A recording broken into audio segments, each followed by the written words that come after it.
بسم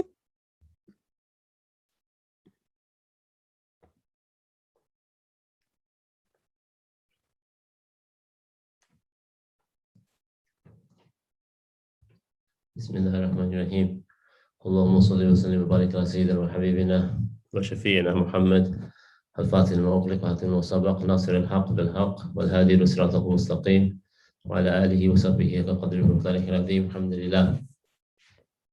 For the 25th juz,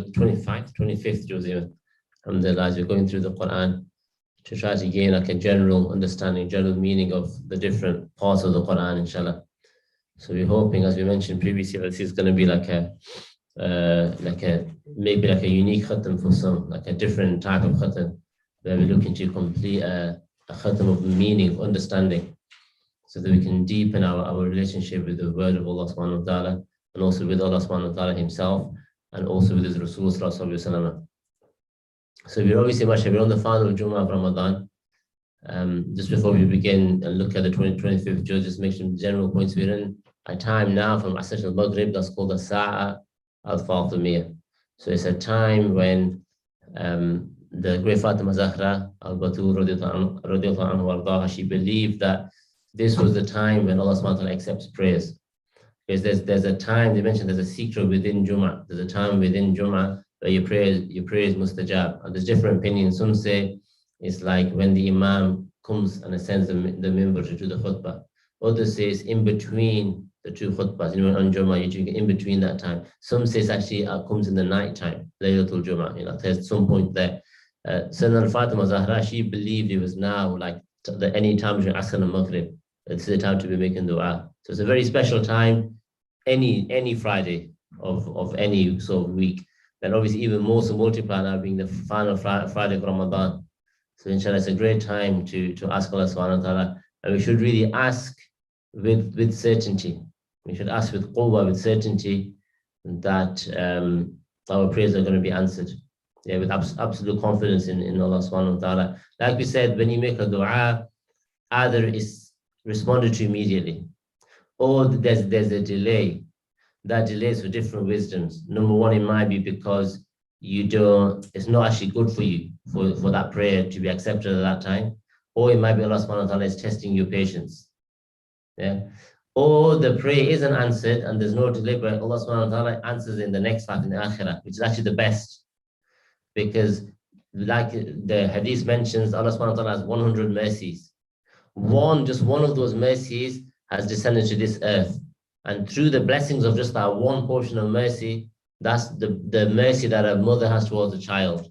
You know, that like an animal has towards her flock and like that. And then the other 99 mercies, Allah has saved for the Yawm al-Qiyamah. So if your dua is answered on the Yawm al-Qiyamah and in the afterlife, you get a lot more. Yes, far greater. So really, we should actually hope for a delay.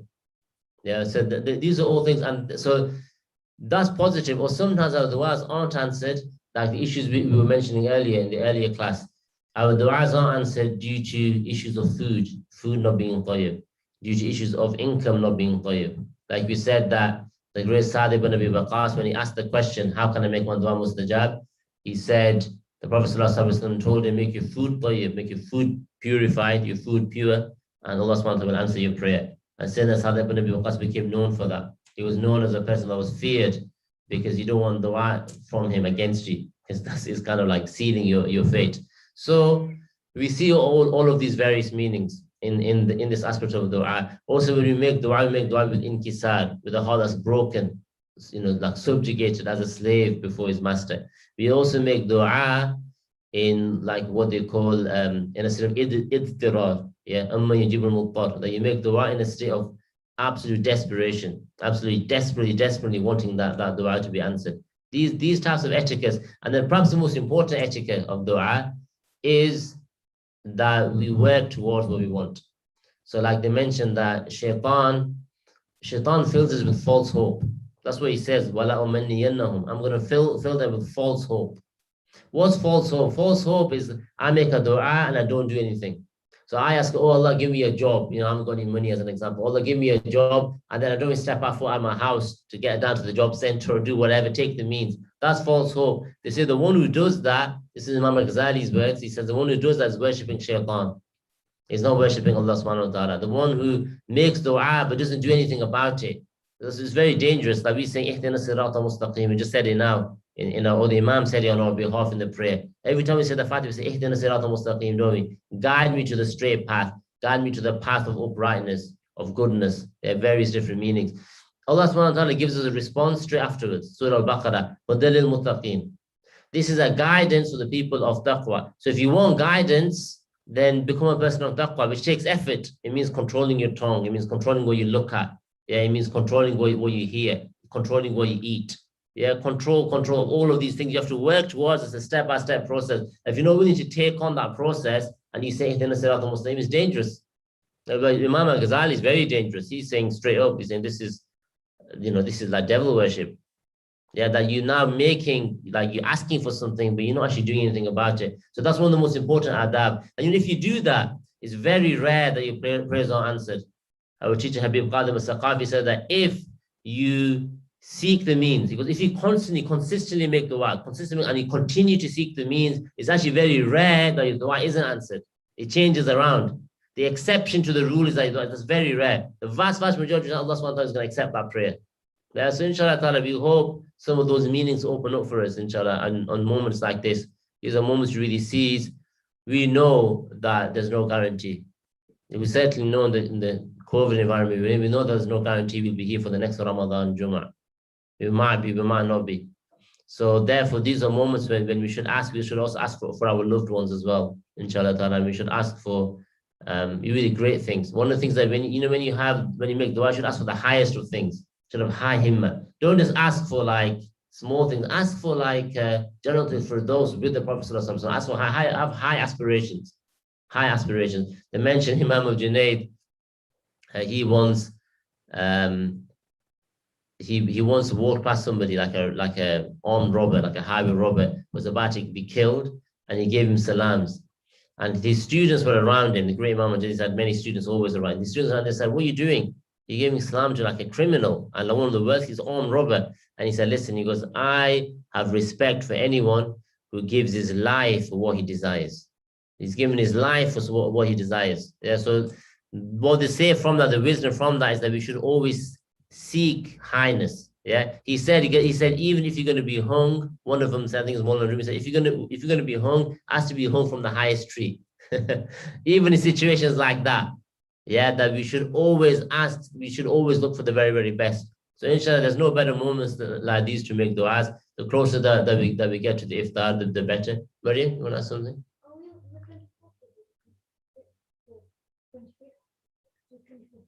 24th, sorry, yeah, 24th. There you go. Good job on my secretary there to correct me. Yeah, 24th, yeah, we are. Because we're going to look at Surah Al-Ghafir. Yeah, inshallah. Okay, alhamdulillah. So the purpose of our gathering here, again, is to understand the Quran and to understand it on a general level as a stepping point to understanding it on a deeper level, inshallah ta'ala. And there's nothing more important for us than to know what Allah subhanahu wa ta'ala wants from us, nothing. Yeah, so in terms of priorities of life and where we place the Quran and where we place everything else, because this is the thing, isn't it? Like somebody was saying, I think Uncle was mentioning this point, that when we ask Allah, we want everything. When someone comes to our house to ask for something, we might give him like a quid. Yeah, you've got like goodness knows how much in his savings, just going to give a quid to him. But when it comes to Allah subhanahu wa ta'ala, you want everything, don't you? Why does Allah give me everything? Well, what do you give? And it's the same kind of thing here. Like, where's your priority? Like, you want Allah subhanahu wa ta'ala to make you the number one priority. Yeah, like, I'm everything. Ya Allah, please give me. Where is Allah subhanahu wa ta'ala on your list of priorities? How does it really work? Okay, so you got dunya top, then you got family, then you've got like, I don't know, football, and then religion comes in towards the end. Yeah. Or like, or maybe the best of us, we've got family number one and then dunya number two. That's as good as it gets, isn't it? That's like now we've hit the pinnacle. Family is number one, dunya is number two, and then it's like our entertainment, whatever. And then comes Allah subhanahu wa ta'ala and the Rasul. That's the reality. I mean, it's a bitter pill to swallow, but that's the reality of where we are. And if you doubt that, just look at the way we spend our time. Yeah, I remember once we had like a parenting course with our teacher, Sheikh Burhan. He got did a really interesting exercise. Like it was like a workshop. So he's like, I want everybody to get a piece of paper, split it up like this into three sections. Yeah, like draw that, 3 lines. And then he said, I want you to write each one. I want you to write, the first one you to write like body. Then I want you to write mind, and then I want you to write soul. Because now I want you to go through and think about all of the things that you do for your children, for their body, for their physical upbringing, like making sure that they're well fed, they're well clothed, etc., etc. Rather, because then I want you to think about all the things that you do for your children to develop their mind. Then I want you to think what you do to develop their soul. I mean, you just thinking about, how it's going to go. Yeah, the body is completely full. The soul of people, the vast majority of people in the room, they couldn't even think of one thing that they do to develop their kids' soul. Not even one. And the best of them, that they're the best of one or two things, but then there's like 20, 30 when in the section of the physical. This is our priorities are wrong. It requires a shift. It requires a shift, and we ask Allah to open up our minds and our hearts to understanding greater reality, where priorities should lie, where should our focus lie. Because this is the thing, we all have time, but we're just not putting it in the right places. We all have time, we're just not putting it in the right places. Because if you do, then you'll see change. Like we were mentioning about the people on their phones, 8 hours a day on this. Yeah, in America, they're spending 8 hours a day on entertainment on this phone. You transform 8 hours a day on entertainment on this phone into recitation of the Quran, you'll do a full khatam of the Quran every day of your life. So Imam Ahmad bin Hanbal, and it's like a pipe dream. How is that possible? You read the full Quran every day? Surely not. Well, it's actually perfectly possible. You just transfer time from that to the other. So it's all about what you think is important. Do you really think it's not important to read the Quran, or would you rather be spending that time, I don't know, on entertainment, watching movies, or whatever it is that people do on their phone? Yeah, this is like what they're saying, this is non-useful stuff. They're spending 8 hours a day. So if you really made an effort and even said, even the important things, I'll leave them, put the Quran first in my life. You would do it without it being difficult. And then when Ramadan would come, like the great Imam Shafi, you do two. He used to do one in the morning, one in the evening. The Ramadan, tighten the belt, and do a bit extra. Subhanallah. That's just one aspect, but really for us, to be honest with you, our priority should actually be to tadabbur for the Quran. It should actually be just to reflect and understand the meanings of the Quran, because it's just been abandoned. These people, they could read the Quran and they were reflecting on it's tadabbur every single line. Don't think Imam Ahmad is reading the Quran and not reflecting on it. Every single line he's reflecting upon it. But he can do it at that speed. Yeah, he can read the whole Quran and still reflect line upon line. Obviously, we can't do that. Yeah, we're in a different situation, in a different state. So for us, we should really be focusing. I remember asking one of my teachers, this is going back about 10 years, what should I do? Should I Ramadan's coming, I could do probably loads of khatams in the Quran if I wanted to. But he said, just do one khatam. You just do one khatam, and all the extra time that you've got. So for example, you could read 4 hours a day. Don't just read one juz a day, take you about 20 minutes. The rest of the time, listen to the Quran and reflect upon the meanings. Or he said, take one ayah of the Quran and repeat it again and again and again, and try to understand different meanings from it, and ask Allah to open up meanings for you from that. It's like a medicine. It's a shifa. The Quran is a shifa. It's a healing for what's within, what's in our hearts. So he said to do that, and that's what we need to start to understand and establish. Yeah. Same with when you're making dhikr. It's quality, isn't it? Yeah. Quantity is no doubt important. Yeah. But what read, because if you want to see the effects of dhikr, you have to do a lot of it. This is one of the things that the ulama has. Some of the teachers, like the likes of Sheikh Nu Kala, he says 4 hours a day. Yeah, he said you do four hours a day of dhikr, and you do that for a few years, you start to see progress. And that's like a general rule. You see that across the board. You go to when we were in Tadim, if you add up, we would do dhikr and have. If you add it all up, it comes to about 4 hours a day. Yeah, if you add up all the different adhkar you do before and after prayer, the middle of the night, dhuhr, all this comes to about 4 hours a day. But really, the point of those 4 hours is not just to make sounds. Yeah, Allahu Akbar, Subhanallah, Alhamdulillah. That's the sounds, isn't it? No, it's the internal. It's quality. It's always going to be about quality. Yeah, one moment of quality is better than 400 hours, etc., etc. Yeah, so inshallah. And the problem is that quality can't come unless you have a heart that isn't distracted. If your heart is just off, because why is it they're going to say that? They said the 2 rak'ah prayed by somebody like a zahid, somebody who's disconnected from the world. 2 rak'ah from him is better than 20 years from someone else. That's what they say, because his heart's with Allah subhanahu wa ta'ala. Whereas the other one might be praying 20 years, but his heart is wherever his heart is. Yeah, so these are kind of, and inshallah, we hope through deepening understanding of the Quran, we can get these kind of things.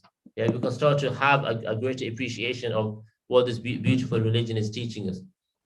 Okay, so if you look at this juz, we're on the 24th juz, as was pointed out. So this juz begins at verse 32 of Surah Al-Zumar. It contains all of Surah Al-Ghafir, and then it ends at verse 46 of Surah Fussilat. Yeah, so it's got, like 2 parts and then 1 full surah in it. Now, one of the key themes within this juz is the relationship of angels to human beings. Yeah, so we have that. This is a common theme. It's about the conversation of angels, either with believers or about the believers. Yeah, so we see this a lot. So we learn about this interaction between the angelic realm, this unseen realm that we can't see, and what we can actually see in front of us. Yeah, which is the outer realm. Yeah, so it looks at this. So Surah Al-Zumar ends, I mentioned this yesterday, ends with these beautiful verses about those people, yeah, who will go in crowds, Zumara, they'll either be pushed on, وَسِيقَ الَّذِينَ كَفَرُوا إِلَى جَهَنَّمَ زُمَرًا وَسِيقَ الَّذِينَ اتَّقَوْا إِلَى الْجَنَّةِ زُمَرًا. Yeah, that these humans will be driven. Yeah, they'll be driven towards paradise or they'll be driven towards hellfire. And the nature of it, you got to bear in mind, these are huge numbers. Like, this is where our helplessness before Allah subhanahu wa ta'ala is going to be manifest. Because we're going to be driven, we're going to have no control. You're just going, I don't want to go hellfire, I don't want to go, it doesn't matter, you're just being driven, yeah, by angels that are beyond you. You no longer have any control. Yeah, that power is just going to just push you across like that. That one push, and that's it, you're there. Yeah, so this is part of that. But what does it say? It says, those who kafaru, those who disbelieved, also means those who were ungrateful. Yeah, the kafir is the one who's just, and he's also, because that's what the kafirism, he's ungrateful for the blessings Allah has given him. He doesn't give shukr, he doesn't give any type of gratitude for what Allah has given him. Yeah, and then it's a wasiqa alladhi nattaqaw ila jannata zumara. That's all you need to know. The people of Jannah, the people of taqwa. That's it. Yeah, that's it. If you want to know how do you get into Jannah, have taqwa for Allah subhanahu wa ta'ala. Restrain yourself from sin and use your energy for good. That's literally all you have to do. It's a simple equation of restraining oneself from sin and then moving forward towards good acts. That's it. Because if you do those 2 things, you'll enter into Jannah. And that's the only way. If there was another way, mashallah. This is why, like, we don't feel, we're doing like dhikr, we're not feeling the power of that dhikr because we're still sinning. You remove the sin, even a little bit of dhikr will go a long way. Even a little bit of knowledge, sitting in a dars like this, that the people who are pure-hearted, they're sitting in one verse like this, the amount they're going to get from a dars like this. First of all, they're going to see the reality of this dars. The reality of this dars is beyond our comprehension. We can't see the angels that are engulfing this all the way to the arsh of Allah subhanahu wa ta'ala, completely engulfing this. We can't see that. Yeah, because we're deaf, dumb, and blind, unfortunately. Yeah, we can't see them, we can't hear them, we don't perceive them. What about the ones that perceive? And then what about the ones that perceive beyond that? They can hear the conversation. There's great ulama alive today, they can hear the conversation that Allah subhanahu wa ta'ala is having with the angels after this dars. The angels go back after this dars. Allah subhanahu wa ta'ala asking, where did you come from? We just came from an illuminated gathering of knowledge. Who was there? Who was there? And like, Ya Allah, you know who was there. You know knowledge better than we do. But Allah subhanahu wa ta'ala is asking, who was there? Amanat was there. Waqar was there, Saqib was there, these names, Maryam was there, Imani was there, names being mentioned in the presence of Allah subhanahu wa ta'ala, those people, subhanallah. Yeah, this is like the honorific nature. And then they even say, even the people are just hanging around, they didn't really want to come, they just end up there, even they're forgiven, just from the barakah of that. So when you comprehend those types of realities, how do we comprehend that? Is through the basira, the inner sight. And that inner sight, sin veils it, sin prevents it. See, the inner side, the basira, that allows you to see realities, this is more sensitive than this, is more sensitive than the outer eye. It's very, very sensitive. And they say that when you look upon things you shouldn't look upon, it's like you're stabbing it. Yeah, you're stabbing the inner side. Now imagine if you stabbed your eye just once, you're going to have problems seeing. What about if you stab it repeatedly? Your eyesight is gone. The inner side is more sensitive. And how many a time do we look upon things we shouldn't look upon? Yeah, so that's why these veils have come in, and now we can't see these haqa'iq. The great Sayyidina Ali, he said that if the veil was lifted, I wouldn't increase in iman.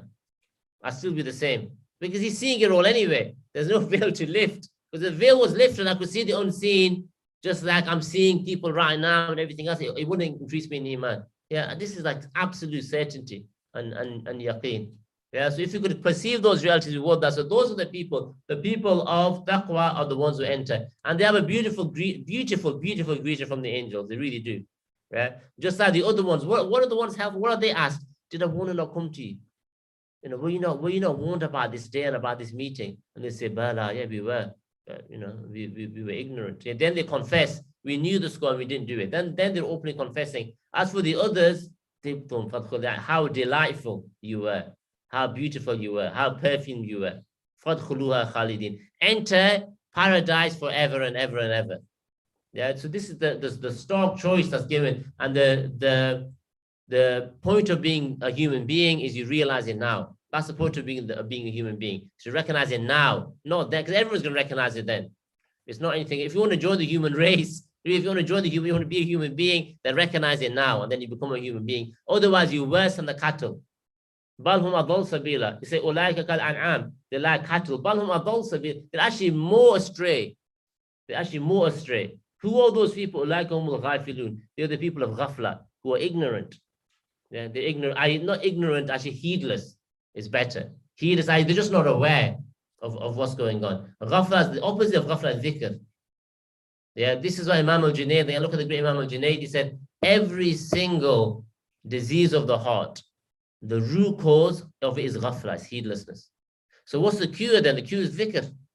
Yeah, if the disease of every single disease of the heart is due to not remembering Allah, then the cure for it is to remember Allah subhanahu wa ta'ala. Yeah, the opposite holds true, doesn't it? Yeah, this is like, again, like they have this as a logical principle. Yeah, like they say, mafhumul mukhalafa. Like what's understood from the opposite of it must be true. If you accept the first thing, then you have to also believe the opposite of it. Okay, so we have that. And then there's various other conversations that also take place. So we have the conversation in Surah Al-Ghafir. Allah subhanahu wa ta'ala mentions the angels under the throne who are making dua for the believers. He mentions certain angels that are seeking forgiveness and making dua for the believers. And the Surah Fussilat shows us, talks about the glad tidings of angels. The angels are going to give beautiful glad tidings to people at the point of death. They mentioned the great Sayyidina Ibrahim alayhi salam, in the second greatest of all the prophets. He once said to his Lord, he said, show me the angel of death. Show me the angel of death when he takes the soul of like a disbeliever, of a kafir. So they said, okay, close your eyes. He opened, he saw it, he passed out. He completely passed out. And then he came to and he said, Ya Allah, if that was the only punishment, it'd be enough. Just that point, just the hideous, ugly nature of the angel of death when he comes just to take your soul. That's just the beginning. Because that would be enough. Then he said, Ya Allah, show me the angel of death when he takes the righteous, when he takes the beautiful soul. And then he said, close it. He opens, he looks, mashallah. And he said, that is enough as a reward. Just to be able to see that the ecstasy and the sweetness of just seeing the angel of death when it comes to take the believer. Yeah. So right from there, the point's there, isn't it? And then what about what comes after that? SubhanAllah. What comes after that? One way or the other. So inshallah, we ask Allah to give us yaqadha, wakefulness, okay? To give us a state of being awake and being alive and being aware of what's going on around us. All right. So we have this there's other key themes then within this chapter. One of the key themes is repentance. Yeah, repentance, like turning back to Allah subhanahu wa ta'ala. Another one is the nature of the afterlife. The nature of the afterlife. The afterlife is about success or failure. There's no in between with the afterlife. There's no third way. It's you're either successful or you fail. Khalas. Yeah. And then the third theme is about redemption. Those people who are saved. Yeah. Those people who return back to Allah, and mashallah, they're saved. So there's a beautiful, beautiful story within this Surah Al-Ghafir. Surah Al-Ghafir, subhanAllah, means, personally speaking, it's like one of my favorite surahs. And that's because of this story. There's a story within it that's mashallah, it's beautiful. Really, really beautiful. You could read it again and again and again. You never grow tired of reading it. It's just a beautiful story. So what's the story? It's talking about Sayyidina Musa alayhi salam. Sayyidina Musa alayhi salam, he goes to Fir'aun. And he calls Fir'aun to Allah subhanahu wa ta'ala. They're fearless. He's going to the great tyrant of his day, who's killing people left, right, and center, has immense economic, military, political strength. And he goes and he calls him to Allah subhanahu wa ta'ala. He says, you know anything at all. You're just a mere slave. That's all you are. You're just a mere slave before your Lord. So he does this, and Pharaoh arrogantly rejects it. I mean, he thinks he's God himself. He goes, I'm God. What are you talking about? I'm the main man here. So I'm in control of everything. So he does this. But anyway, so what then happens is, Sayyidina Musa is explaining this to Pharaoh, then suddenly a voice emerges. One of the family of Pharaoh stands up and he speaks out. They said, this man, yaktumu iman, he'd concealed, he's been hiding his iman. He speaks out and says, no, this is the truth. Musa he goes, this man is speaking the truth. And he says, oh, you're just going to kill a man who's just saying that his Lord is Allah? And he's come with clear proofs for you. So then he goes on this beautiful dialogue that he has with the people. He says, I'm calling you to Jannah, and Pharaoh's calling you to hellfire. Yeah, you call, and you're going to listen to him. And he goes through, and then he talks about the people of the past, and Yusuf and the previous prophets. He gives all these beautiful proofs and the point of that voice is that's the courageous voice. That's the courageous, and that's the voice that exists in every time and place. Yeah, that voice is the voice of prophecy. So those people who believe in prophecy, that's that voice. Yeah, number one. Number two, it's the voice of bravery. Because now what's Pharaoh going to do to him? Obviously, he's going to kill him. And he's going to have him killed in a painful, difficult way. But these people, they don't care.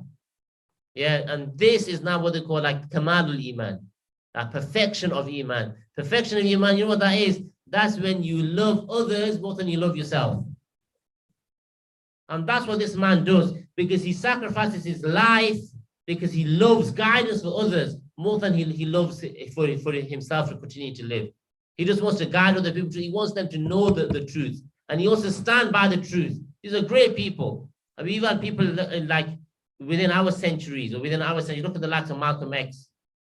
Someone, that's an example, someone who stood for the truth, knowing he was going to be killed. He's coming to the end of his life. He's telling his family, he said, listen, they're going to kill me now. They're going to kill me. He knows. At that stage, he could have retracted, couldn't he? He could have got up and said, oh, all those things that I've been saying, yeah, don't worry about it, just follow the government. He could have said it easily, because he knows they're going to kill him. But he doesn't retract to save his life. He just carries on. He's got a wife, he's got children, he's doing whatever he's doing in his life, but he doesn't care. These are people that stand by the truth. Yeah, that they have something about them that's just different. Yeah, these are the people who are going to be raised with the Prophet ﷺ, and we're just going to be trying to cling on to their coattails at that time. The only reason we mention their names is that maybe through the mentioning of their name, barakah descends, and maybe through the mentioning of their name, rahmah falls upon us, and that we're able to then cling on to them like that. Yeah, that's what you're going to be looking around for, the likes of Malcolm. Those are the kind of people you're going to be looking around for on the Yom Al-Qiyamah. Where is he? And then you're going to see him emerge in his glory. Yeah, and then you're going to understand the purpose of life and why he did what he did. He's got certainty. Yeah, and then you're going to look around, then you're going to see the likes of Sayyidina Bilal. Then you're going to see the likes of Sayyidina Sumayya. Yeah, then you're going to see the likes of people who gave. Yeah, people who really gave absolutely everything. That they're names that we know, names that we don't know. People, generations that we're not aware of. They're going to be the giants that are going to be standing with the Rasul on the Yom Al-Qiyamah. They're going to be standing with him. They're the ones who are going to be surrounding him, the likes of that. These voices, that this individual here, mashallah, who spoke out. He spoke out because he just wanted people to know the truth and to experience the realities of the truth. Yeah, it takes courage, it takes conviction. But for people who want to follow the path of sanctification, there's no other way. If you just want to you want salvation, fine. Salvation is there. There you can just, mashallah, you be a good boy and you go to heaven. And mashallah, that's not to denigrate. That's beautiful. That's beautiful. Yeah, you're following your 5 pillars, etc. But if you desire something higher, that's what we're talking about. That's what the Prophet ﷺ said. What's the greatest shahada? So the greatest shahada is to speak the truth. You have to speak the truth in the face of an unjust tyrant. That's the greatest shahada. To speak the truth in front of the likes of Fir'aun and his minions, yeah, his armies and his people who exist to this day. Yeah, how many of Fir'aun exist? How much of Fir'aun is within us? How are we in our households? How are we when we're in power? Does our Fir'aun emerge? Yeah, that's what Fir'aun is. Got to understand, Fir'aun is King Ramses II, okay? But Fir'aun, more importantly, is an archetype, is an example for us. The Quran is themes. It's not about that individual person. It's about what does he represent. Because Abu Jahl is a greater Fir'aun than Fir'aun himself. He's a Fir'aun having Ummah, the Prophet said. He's a greater Fir'aun. So it's not about Fir'aun in particular. So what does he represent? And he represents arrogance. He represents greed. It represents pride. It represents envy. It represents clear rejection of truth. It represents oppression of the weak.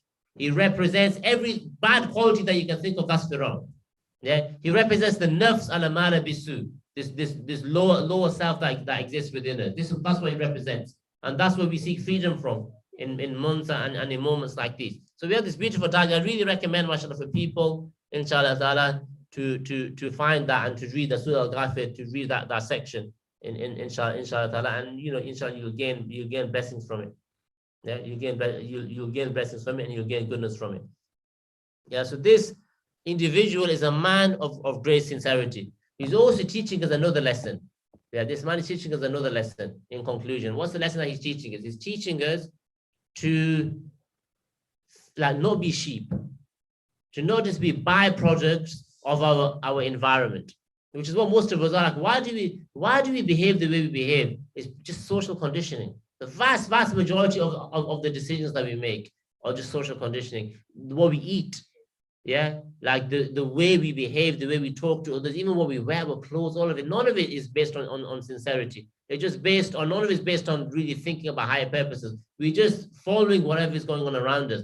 This individual and the likes of him are telling you, no, that's not good enough. It's not good enough, because you have the ability to think for yourself, and not only that, Allah has ennobled you, He's honored you with something great. What is honored you? He's honored you with the soul. He's placed a secret within you that makes you greater than just following blindly, and just as if that's like it talks about, subhanAllah, Surah Muhammad, which we're going to cover. It talks about those people who just eat and drink like animals. Yeah, that's and then it's the وَالنَّارُ مَثْوًى لَهُمْ. The hellfire is going to be their final abode. Yeah, people like as if eating and drinking and being merry was that's the extent of life. And again, deen. What does deen mean? It means the way you behave. Yeah, this is a point I'll be making throughout this. Deen is not religion, it's the way you behave. So we Muslims, mashallah, but then what's our deen? How do we behave? Like you can say, oh yeah, I reject materialism, but your life's materialistic. Like your whole life is geared towards materialism, but you reject materialism. Ajib. Yeah. Rather, it's about the proof is in the pudding, isn't it? So how are you actually living on a day-to-day basis? We can measure this. The Prophet ﷺ has given us criteria by which we can measure our lives. He's told us what to do at every single moment. Yeah. So we can say, okay, am I 5% Muslim? Am I 10% Muslim? 20%? What percentage of my life am I fully following that way? And what percentage of my life am I fully following the dominant culture around me, which is not spread over? It's this disease that's spread all over the entire world. And wherever you go now, the whole time you go to Morocco, they love the West more than we do. Like the youngsters there, they idolize the West. Oh, you're from Europe? Oh, Britannia, mashallah. You're from Britannia. It's like you've hated the pinnacle of life. I said, listen, I'm trying to get away from that place. That's why I've come to you guys. So how can you want to leave there? Like this is that type of mentality. So it's spread. So that's the question for us. Are we going to follow that way, or do we follow a higher and a better way? Yeah, inshallah. And these stories should give us courage. Yeah, they should give us conviction that, mashallah, there were people, and there are people, and there will be people. Like the Prophet ﷺ said, there's going to be a group that are apparent, who are following my way, who are following the way of the truth. Yeah. So it's upon us to try to find them and then cling on to them. Yeah, with everything that we have, and to emulate and to behave the way that they behave, and not to really set for anything else. They're not set for any other way. I don't care who they are, how good their idea is. If it's not in alignment with the way of the Rasul Sallallahu Alaihi Wasallam, it's batil. We reject it out of hand. It doesn't mean anything. Like one of them is talking about the Quran. So people are like, how can we fit the Quranic understanding into the idea of evolution? How can we fit the Quranic understanding into the idea of postmodernism? This is the kind of question that being asked now by so-called academics or whoever is asking them. The reality is, it's the other way around. The Quran is the basis of everything. It's not how do we fit the Quran, how do you fit that into the Quran? The Quran is everything. The Quran is the basis of all knowledge and all wisdom. So the Quran is explaining absolutely everything that's going on. We don't need evolution to explain the Quran. We don't need evolution to explain the Quran. Where did evolution even come from? Yeah, so this way it's that shift. Just like the Rasul Sallallahu Alaihi Wasallam, his way, that's the foundational way. Everything else after that, does it fit? Does it not fit? Whatever. If it doesn't fit, then we just reject it. We don't have to force it to fit. It doesn't need to fit. Khalas, just leave it because we've got a better way, whatever it might be, whatever dimension of life. So we ask Allah for tawfiq in these final moments of the final Friday of Ramadan as a moment of opening for us and a moment of goodness for us and our families, inshallah. If there's any questions, we'll take questions, inshallah. Sallallahu ta'ala sallam, alhamdulillah, rabbil alameen. Does anyone wants to ask anything via Zoom? Anyone wants to ask anything here, inshallah? Anything? Where's the man has gone? It's like there, isn't it? Oh, I see, okay. Uncle, anything? Different zikr affect you different way, or basically